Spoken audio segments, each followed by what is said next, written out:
అందరికీ నమస్కారం అండి. మన జిల్లాలో ఇప్పటికీ బోడుగుంటపల్లి అక్కడ డీసిల్టేషన్ పాయింట్ దగ్గర మనకు 5 లక్షల మెట్రిక్ టన్నుల ఇసుక అక్కడ మనకు మాన్యువల్గా తవ్వి స్టాక్ యార్డ్ ద్వారా ప్రజలకు అందిస్తూ ఉన్నాము. అది అత్యంత వేగంగా అందుబాటులోకి తీసుకొచ్చాము.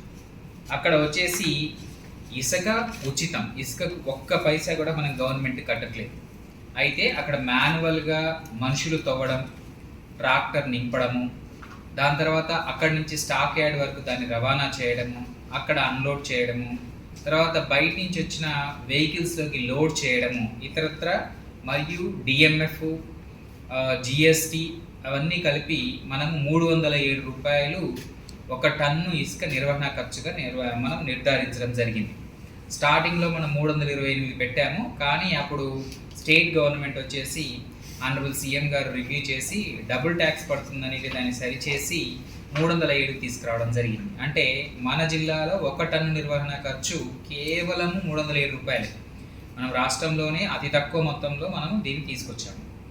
సో ఇది టన్నుకు మాత్రమే చెల్లించి దాని తర్వాత ట్రాన్స్పోర్టేషన్ కాస్ట్ని మనం నిర్ధారించడం జరిగింది. ట్రాన్స్పోర్టేషన్ కాస్ట్ వచ్చేసి ట్రాక్టర్కి 0 to 10 కిలోమీటర్లు అయితే ప్రతి టన్నుకు ప్రతి కిలోమీటర్కి 10 రూపాయల చొప్పున, 6 టైర్ అయితే 8 రూపాయల చొప్పున, 10 టైర్ అయితే 7 రూపాయల చొప్పున నిర్ధారించడం జరిగింది. 40 కిలోమీటర్లు దాటితే అన్నీ కూడా 4.9 రూపీస్కి అలా తగ్గించడం జరిగింది. సో ఇవన్నీ కూడా చూసుకుంటే ఏ విధంగా చూసినా కూడా మనం మదనపల్లికి ట్రాన్స్పోర్ట్ చేసినప్పటికీ కూడా అది దాదాపు 16,000 లేదా 17,000 దాటట్లేదు. కానీ మనకు ప్రజల దగ్గరికి వచ్చేసరికి కొద్దిమంది దాన్ని మళ్ళీ బ్లాక్ మార్కెట్ చేయడం లాంటి పనులు చేస్తూ ప్రజల దగ్గర ఎక్కువ వసూలు చేస్తున్నారనే కంప్లైంట్స్ కూడా వస్తున్నాయి. ఎక్కడికక్కడ కంప్లైంట్స్ కూడా మనం కంట్రోల్ చేస్తున్నాం.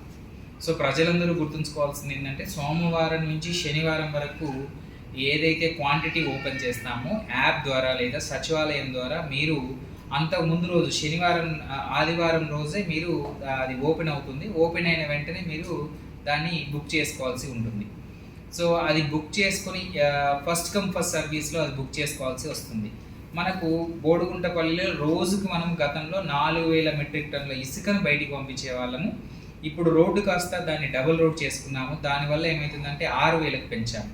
అంటే 6,000 మెట్రిక్ టన్నుల వరకు కూడా ఇసుక ప్రతిరోజు మనకు సోమవారం నుంచి ప్రజలకు అందుబాటులో వచ్చింది. అయితే ఇక్కడ ఏం జరుగుతుందంటే అది ఓపెన్ అవ్వగానే డిమాండ్ ఎక్కువగా ఉండడం వల్ల త్వరగా బుక్ అయిపోతుంది. శాండ్ బుక్ అయిపోవడము, కొద్దిమంది లారీ ఓనర్లే బుక్ చేయడం లాంటివి కూడా జరుగుతూ ఉంటుంది. సో ప్రజలు అది గుర్తుపెట్టుకొని ఆ టైమింగ్స్ని నోట్ చేసుకొని ఎప్పటికప్పుడు ఇసుక కావాల్సిన వాళ్ళు దానిలో బుక్ చేసుకోవాలి. సో ఈ డిమాండ్ దృష్ట్యా ఇంకా ఏం చేస్తున్నామంటే మనకు మరొక 3 ప్లేసుల్లో కూడా ఇప్పటికే అన్ని రకాల పర్మిషన్స్ వచ్చాయి. అవి కూడా అక్టోబర్ 16 నుంచి మనకు అక్కడ కూడా మనము ఓపెన్ చేస్తాం.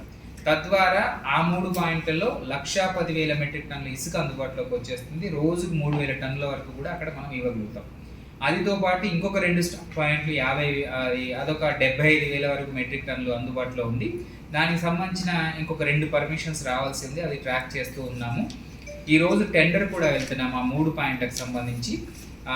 ఆ టెండర్కి వెళ్ళి ఆ టెండర్ ద్వారా ఏజెన్సీ నిర్ణయించి ఏజెన్సీ ద్వారా అక్టోబర్ 17 నాటికి ఈ 5 స్టాక్ పాయింట్ కూడా అందుబాటులోకి తీసుకొస్తాము. తద్వారా మన జిల్లాలో దాదాపు రోజుకు 12,000 మెట్రిక్ టన్నుల ఇసుక మనము ఈ 6 పాయింట్ల ద్వారా ప్రజలకు అందుబాటులో ఉంచుతాం.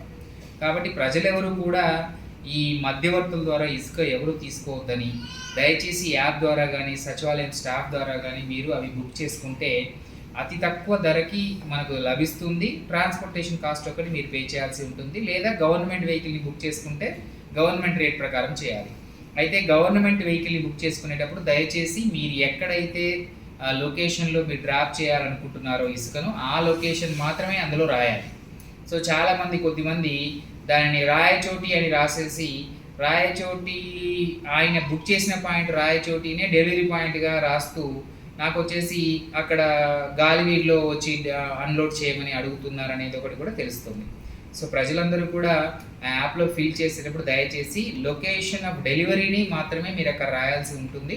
మీరు నివసించే ప్రాంతం కాదు, ఎక్కడ మీరు లొకేషన్లో డెలివరీ అవసరమో అక్కడ మాత్రమే రాస్తే అప్పుడు ట్రాన్స్పోర్టర్కి మీకు మధ్యన ఎటువంటి డిఫరెన్స్ పడదు. సో చక్కగా అతను ఆ లొకేషన్కి వచ్చి తీర్చడం జరుగుతుంది. సో దయచేసి ప్రజలెవరు కూడా బ్లాక్ మార్కెట్లో ఎక్కడ శాండ్ కొనకుండా యాప్ ద్వారా బుక్ చేసుకోవాల్సిందిగా కోరుకుంటున్నాను.